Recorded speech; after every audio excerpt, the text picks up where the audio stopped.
A very warm welcome to you all to the National Gallery for today's lunchtime talk, and also for those of you who watch on YouTube. My name's Christina Bradstreet. I'm the Courses and Events Programmer here at the National Gallery. And I have the delight, really, to talk about my #1 top National Gallery painting, which is Turner's Rain, Seam and Speed, the Great Western Railway of 1844. And I think what I really love about this painting so much is the sense of speed of this train powering through the landscape, thundering towards us. And I love the contrast between this solid black mass of the engine and the very ephemeral atmospherics, the sort of sense of scudding showers and this rather fragile sunlight that's just fleeting, flickering through the clouds in this storm, but actually in a very luminous way. And one way that I think that you might think about getting into this painting, which will work for some of you and maybe not for others, but is to imagine poking your face through the canvas. Imagine. And imagining everything that would be coming at you. So imagining the wind rushing into your face, taking your breath away so you can barely breathe, barely speak. Imagine the rain lashing against your face, the cold, wet sliding down your face. Imagine the taste of the rain in your mouth, the grit perhaps of the coal, the soot getting into your eyes, and the taste of that. But also the sounds that would be around you. So the sounds of the screams of the gale, the storm, the thundering of the train on the tracks as it comes towards you, and even perhaps the sound of the whistle, which Waldo Emerson, the American transcendentalist, described as the voice of the 19th century saying, "Here I am." I love that quote. So you could imagine that, or you could imagine actually finding a place to be in the painting. And there's actually so many places that you can be in this painting. You could be a wind-tossed bird up in the clouds looking down on this scene. You could be a passenger on the train. And if you look very closely here, and you might need to come up to the painting later or zoom in on the National Gallery website, you'll be able to see the top hats of the figures here. There's no roof on this carriage. This is a third-class passenger train. And in fact, in 1844, the Railway Regulation Act, which Gladstone pushed through, and in the original bill, he asked for cheap train travel for workers commuting into the cities. So 1 penny travel, but also to have a roof protection over the heads of the third-class passenger trains. And this was sort of grudgingly taken up.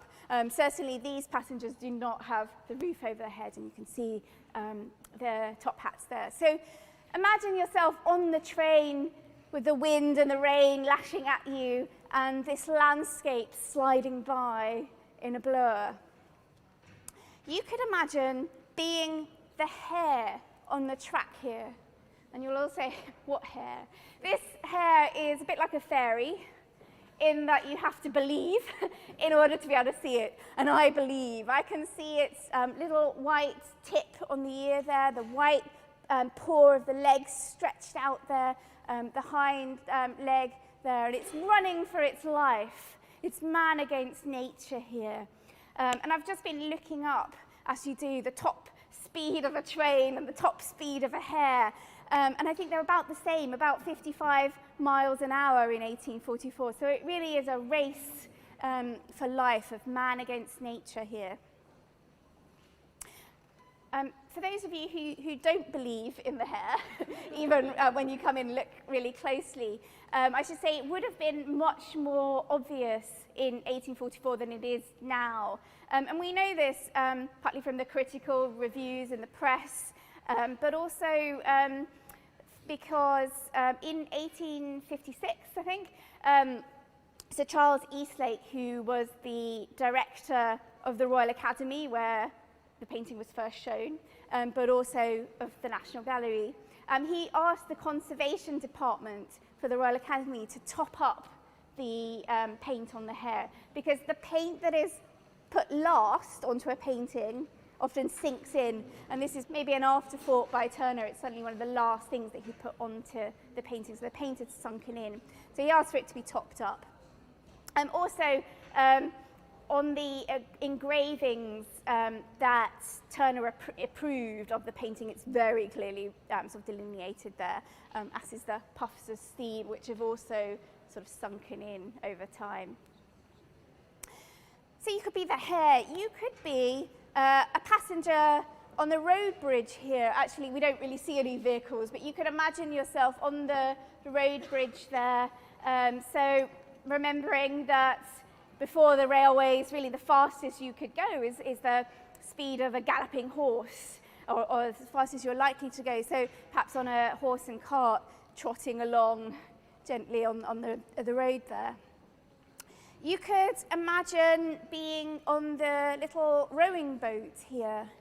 And I just want you to notice, and it will be hard for you to see from the back, but just to notice that they are headed in that direction, so the opposite way of the train.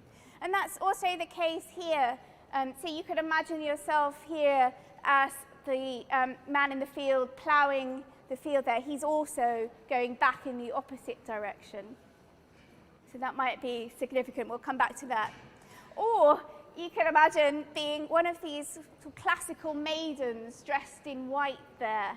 And so this is a nod by Turner to the kind of painters that he really loved, like Poussin and Claude Lorraine, who put these classical figures into their landscapes. But might it also be a sort of nod to the new train spotters come out to wave at the train as it goes past, perhaps? So there are all these places that you can be in this painting, and I think that's kind of part of the point of this painting, that there isn't a single perspective. It's more of an experience, a vortex of experiences, of sensations, of being in this place at this time, with this train thundering through, and in a moment it will have passed. And yet, of course, there is a very strong line of perspective, this line of the railway coming through. And of course, Turner was professor of perspective at the Royal Academy schools. He taught artists how to do perspective from 1811 onwards. And I don't know about you, but I really do feel like the train is coming out of the painting at us. I have, on guided tours, spoken to, somebody once said to me that they felt that they could stop the train, they could sort of freeze it. But I think most people do feel that it is sort of coming at them. And I think that's really what Turner was going for. So it's coming at us. So I think there is something in this painting about time, and about the idea of past and present and future. So the future is out here. The train hasn't got to us yet. The present is here, where the train is. And in fact, that's really the only bit of the train that's in really sharp focus, the chimney there, where you can see the light reflecting there. And then the past is back there. The past is gone. And if we think about it, how unusual is it to have at the center of a painting just nothingness, just a bit of cloud, a bit of steam, nothing really. So this is incredibly innovative, a coup for Turner, I think. I have to share with you a story that was published in one of the critical reviews of the painting when the painting was shown at the Royal Academy in 1844. And of course, remember that in that period of the 19th century, the National Gallery and the Royal Academy shared its premises. So actually, the Royal Academy was here at Trafalgar Square. And the critic said, You need to come down to the Royal Academy and see this painting before the train hurtles out of the painting and away down Charing Cross. One of the things I think is really remarkable about this painting is that Turner is embracing this subject of modernity, of industrial revolution, of steam and power and change in this year 1844, when he was 69 years old, so in his 70th year of life. Fairly good innings in the Victorian age, and yet he really is embracing and tackling this subject. But what is he saying to us? Is he celebrating change? Is he glorifying this engine? There's a nod here. And this sort of combat of the train against the forces of nature, but the train is powering through unobstructed by this storm that's going around it. Or is he lamenting the loss of some past golden age with this sort of golden idyll of a landscape here?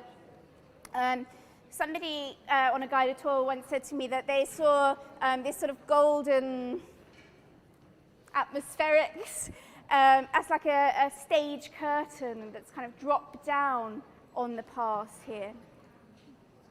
Or is he saying something else? Is he saying maybe, like it or not, change is coming, be on the train, don't be left behind, don't be on the track like the hare, don't be in our kind of modern world, don't be the one who can't use email and doesn't know how to turn on their laptop and use social media. Is that what he's saying? And I can't give you a definitive answer to this, but I think that's the joy of this painting, the beauty of the painting, that Turner is inviting us to think about these things and to make up our own minds on when we stand on this.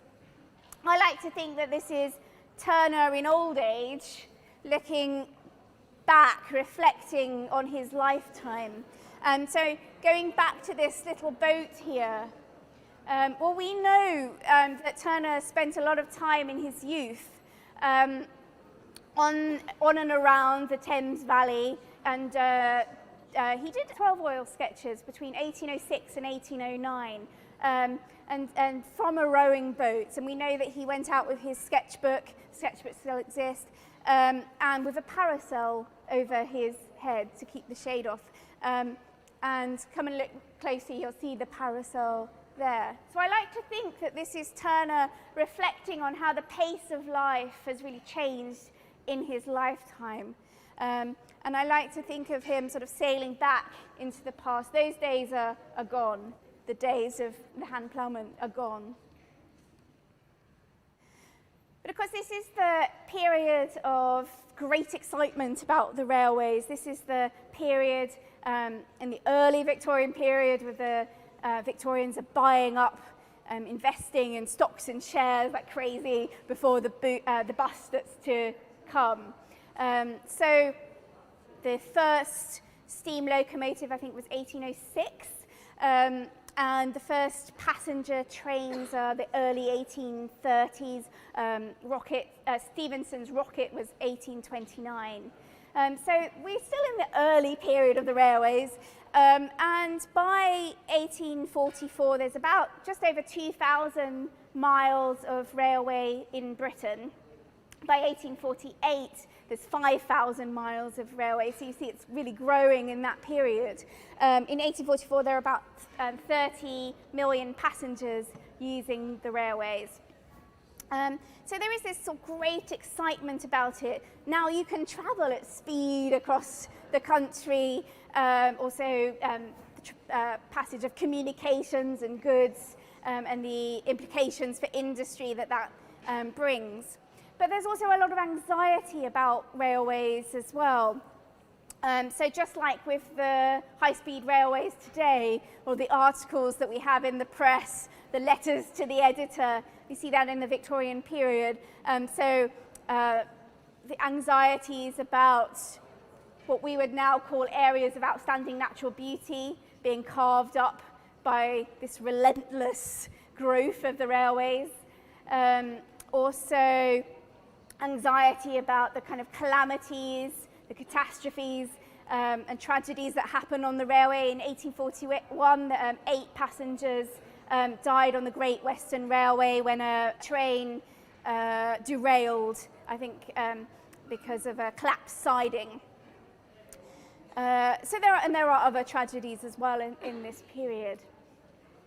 Just to say, actually, that the hare, sort of in superstition, if you see a hare running ahead of you, that is meant to foretell a great tragedy that's going to happen, some kind of calamity. So is Turner sort of predicting a broken axle, a boiler explosion, or even the collapse of Brunel's Bridge, which I'll come back to in a bit. So anxiety about accidents, but also about what does it do to your body and mind to be traveling at 55 miles an hour. And that sounds kind of odd to us today, but what does it do to be on a train with your body rattled and with no fixed landscape, no fixed point of view, with the landscape sliding by in a blur? And what if you were a woman and you had been reading the latest Wilkie Collins sensation novel, the 50 Shades of Grey of the day that you'd picked up in paperback from the W.H. Smith stand at the railway station? What if you were reading that while being jolted along? What would that do to a woman's nerves and body? So there are all these kind of anxieties about women's mental health and the sort of idea of hysteria.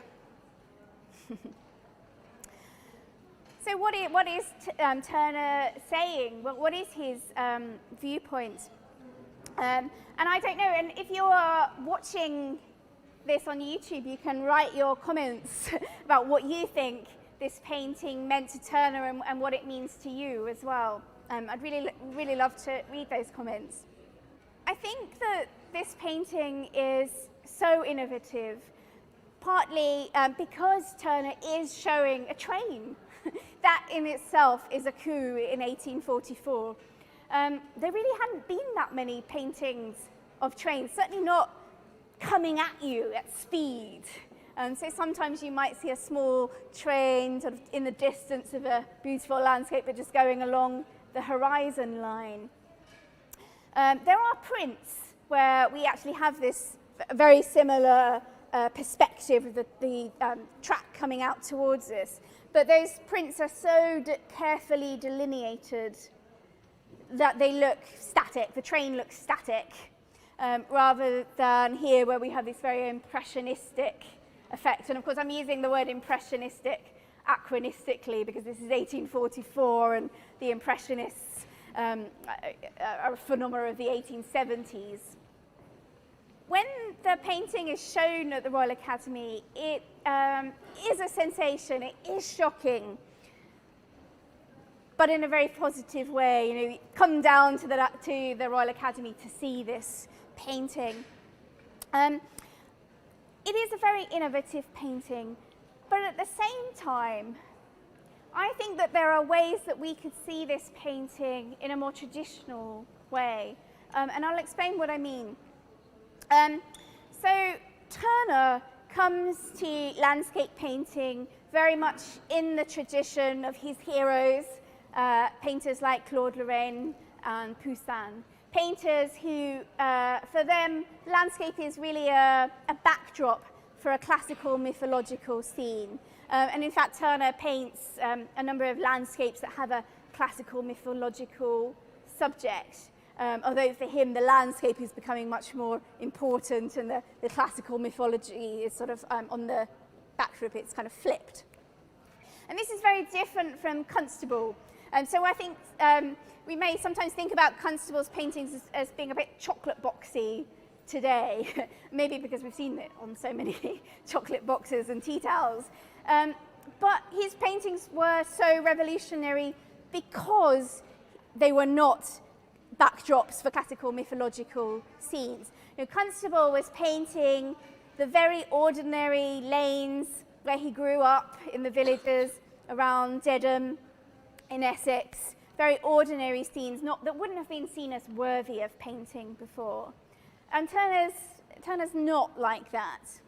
But we look at this painting and we might think, well, this isn't a classical mythological scene. This isn't a painting that just has landscape as a backdrop for a classical story. And of course, that's correct. But I think that we might start to think about this painting in a classical mythological way.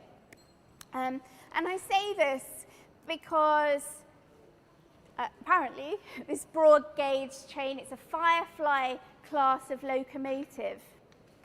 And the Firefly class of locomotive have names like Cyclops and Achilles, but also Actaeon and Orion and Greyhound. And I think those three are particularly interesting to me. So Actaeon, think of Actaeon the hunter. Some of you may know our painting by Titian, our great painting of Diana and Actaeon. Diana is the goddess of the moon, but also of the hunt. And she's bathing in a glade with her nymphs. And Actaeon, the hunter, stumbles into her glade. And she is so furious that he has seen her naked that she turns him into a stag. And the stag is then ripped apart by his hounds, by his own hounds. So is this the hunter and the hunted, perhaps? Interestingly, I think if the engines, the Firefly class of locomotives, have names that are classical, Actaeon's dogs have names that I think would make very good names for locomotives. So they have names like Tempest and Whirlwind.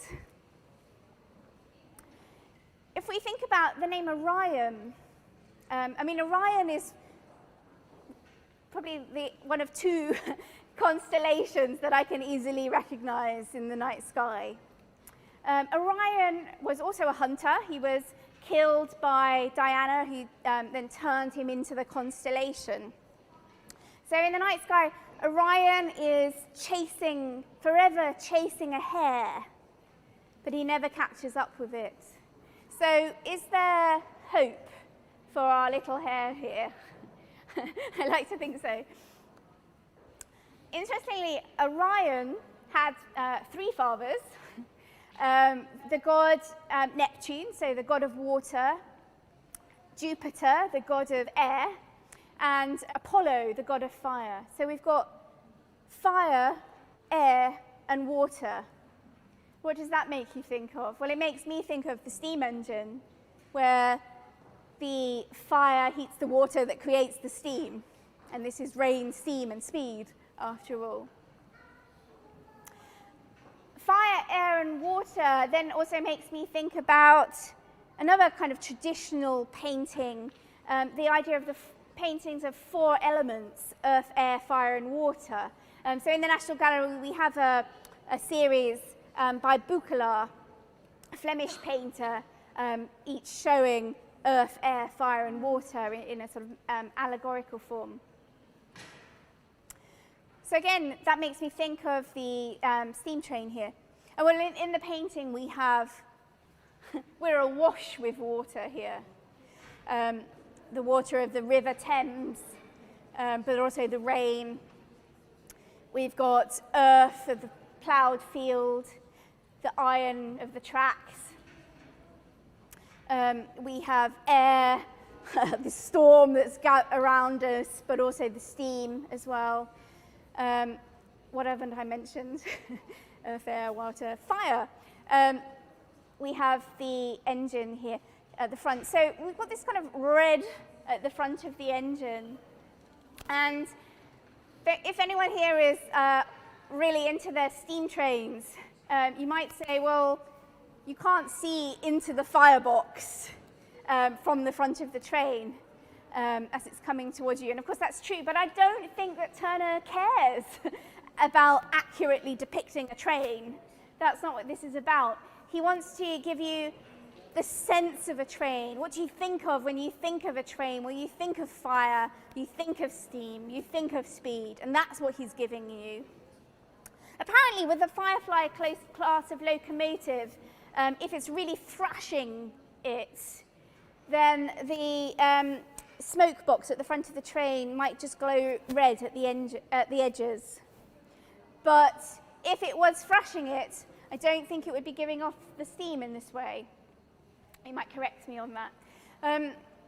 But again, I don't think that Turner cares about that. I think he just really wants to give the sensation, this vortex of sensations of a train coming at you. So we might think about this as a kind of a four elements painting perhaps as well. So on one hand, it's a very innovative painting. On the other hand, it has its roots in classical painting. I'm not suggesting that we should think of this as Orion or of this kind of iron Actaeon thundering through the landscape, startling Diana and her nymphs there. I'm not suggesting that we necessarily read it quite as literally as that, but more that Turner is evoking these thoughts and these kind of layers of interpretation that might arise for a classically educated audience looking at this painting in 1844.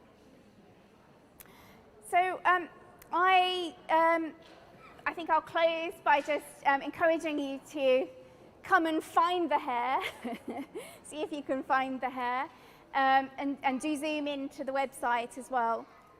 And just to say what a fantastic painting this is, again, such an innovative painting in 1844. I do think about the audiences who came to the Lumiere brothers films at the turn of the 20th century with those early film footage of steam trains that seemed to be coming at the audience in the cinema, and how supposedly audiences rushed from their seats. And I wonder how people felt about this painting looking at this in 1844. I should just say something about Brunel and this bridge. I just say I'd come back to it. So this is the bridge at Maidenhead. If you've ever travelled from Paddington to Bristol, you'll have been over this bridge, although you wouldn't have seen it. You can't really see it from the train.